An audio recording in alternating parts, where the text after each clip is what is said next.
मुद्रा योजना रे ऋण करबा हेला सहज 10 लाख पर्यंत ऋण नहीं करंतु निजर व्यवसाय।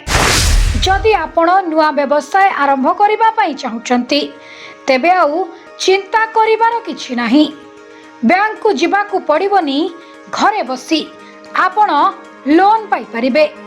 तेबे आपण पीएम मुद्रा योजना द्वारा केमिति लाभ पाइबे, कौन रहिछि योग्यता, किपरि आवेदन करिबे आसंतु जानिबा। कौनसी दलाल कि कौनसी ब्रोकर का आवश्यकता पड़िबो नाही। जदि आपण निजर एक व्यवसाय आरंभ करिबाकू चाहंती एवं एथि पई आपणकर अर्थर अभाव रहिछि तेबे व्यस्त हेबार किछि नाही। आपण प्रधानमंत्री मुद्रा योजना रु निजर अभाव को पूरण करंतु। प्रधानमंत्री मुद्रा योजना हेउछि भारत सरकार को एक प्रमुख योजना जहाँ युवक मानकु स्वल्प सुध एवं निजस्व और सहज किस्ती रे जोगाई थाए। एथिरे उत्पादन, प्रक्रियाकरण, वाणिज्य किंबा सेवा क्षेत्र एवं अणकृषि क्षेत्र रे क्षुद्र शिल्प चलाइबा पई आपण 10 लाख टंका पर्यंत ऋणर सुविधा पाई परिबे।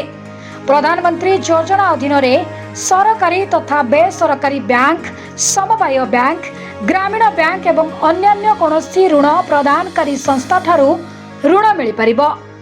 तेबे आसंतु जानिबा एहा पई केउ योग्यता निर्धारण करा जायछि एवं आपण एथि पई किपरि आवेदन करि परिबे। जे कोनोसी व्यक्ति प्रधानमंत्री मुद्रा योजना पई आवेदन करि परिबे। एथिरे कोनोसी व्यक्ति ऋण नेबा पूर्वरु देखा जाए जे आवेदनकारी कोनोसी बैंक किंबा आर्थिक प्रतिष्ठान रो डिफॉल्टर हेबा उचित नुहे एवं तांकर क्रेडिट ट्रैक रेकर्ड संतोषजनक हेबा उचित। यार विशेष कथा हेउछि मुद्रा ऋण पाइबा पई आपनको कोनोसी एजेंट किंबा मध्यस्थी देई जीवाकू पड़िबो नाही। एही योजनार लाभ उठाइबाकू आपण ऑनलाइन रे आवेदन करि परिबे। मुद्रा योजना अधीन रे शिशु, किशोर एवं तरुण को 3 श्रेणी रे विभक्त करा जायछि। 50,000 टंका पर्यंत शिशु वर्ग रे अंतर्भुक्त, जेते बेले कि 50,001 रु 5 लाख टंका किशोर वर्ग रे एवं 5 लाख 1 रु 10 लाख टंका तरुण वर्ग रे अंतर्भुक्त। जेकोसी ऋण पाई सुध हार बैंकर नीतिगत निष्पत्ति अनुसार आदाय करा जाए। मुद्रा योजना पाई आवश्यक करुथिबा मुख्य दलिल गुड़िक हेउछि परिचय प्रमाण पत्र, बासस्थान प्रमाण, पासपोर्ट आकार फोटो, व्यवसाय ठिकाना प्रमाण इत्यादि। आपण आवेदन करिबा पाई प्रथमे पीएम मुद्रार ऑफिशियल वेबसाइट www.mudra.org.in को जानतु। यहाँ परे मुद्रा ऋण उपरे क्लिक करंतु। एठारे आपण वर्तमान आवेदन करंतुर ऑप्शन पाइबे। निम्नलिखित विकल्प गुड़िक मध्यरु जे कोनोसी गोटिए चयन करंतु।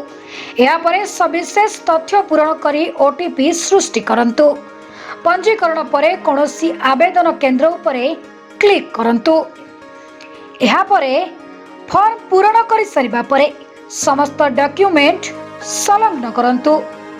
याकु दाखल करिबा परे आपण एक आवेदन नंबर पाइबे जेउथिरु आपण आपणकर ऋणर स्थिति को जांच करि परिबे। सीधा सड़क कोनोसी असुविधा हेले अभियोग मध्य करि परिबे। Bureau report BNS live.